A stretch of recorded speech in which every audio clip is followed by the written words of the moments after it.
फालाकाटा की रहने वाली सोना साहा की शादी 2005 में सिलीगुड़ी नगर निगम के 4 नंबर वार्ड स्थित ज्योति नगर इलाके के विप्लव साहा से हुई थी।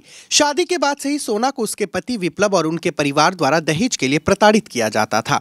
2007 में विप्लव ने अपने माता पिता और भाई के साथ मिलकर सोना को आग लगा दी, जिससे उसकी मौत हो गई।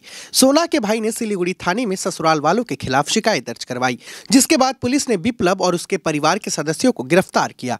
मामले की सुनवाई के दौरान विप्लव के पिता की मौत हो गई और अदालत ने यह निर्णय लिया कि विप्लव के माता पिता और भाई का इस मामले में कोई हाथ नहीं है। लगभग 17-18 साल के लंबे समय के बाद सिलीगुड़ी के फास्ट ट्रैक कोर्ट ने विप्लव को दोषी ठहराया और उसे 10 साल की सश्रम कारावास और 10,000 रुपए का जुर्माना लगाया है। इस मामले पर अधिवक्ता समीरन सूत्रधर ने कहा है कि मेয়েটির বাড়ি ছিল, মানে নিত্যগোপাল সাহা ছিল মেয়েটার দাদা ভাই। সে ভাই একটা কমপ্লেন করছিল শিলিগুড়ি থানায় যে তার মেয়ের উপর টর্চার হচ্ছে এবং মেয়েটা মারা গেছে 2007-এ।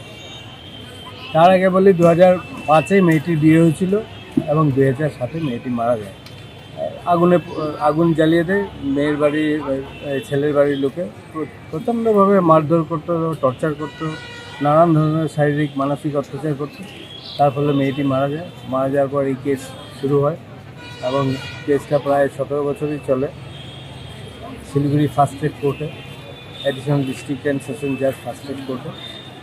আজকে সেই কেসের রায় বেরোলো। সেটা আমাদের ফার্স্ট ট্র্যাক কোর্টের মাননীয় বিচারপতি মৈনাক দাশগুপ্ত সাহেব উনি সাজা শোনালেন। আসামি ছিল 4 জন, তার মধ্যে মেয়েটির শ্বশুর মারা গেছে আগেই কেস চলাকালীন, এবং তার দেওর আর তার মা ওরা খালাস পেয়েছে, কিন্তু স্বামী 10 বছরের জেল হলো আজকে এবং 10,000 টাকা ফাইন। এটা হলো 304B-তে, আর 498-এতে 3 বছরের জেল এবং 5,000 টাকা ফাইন আজকে ধার্য করলো। এই কেসের আয়ও ছিল বিপুল সিনহা। বয়ান দর্জ হচ্ছে প্রায় 24 জন সাক্ষী হলো এটাতে, এবং পুলিশ যথাসময়ে চার্জশিটটা দিয়েছিল এবং এতদিন আসামি জেলেই ছিল।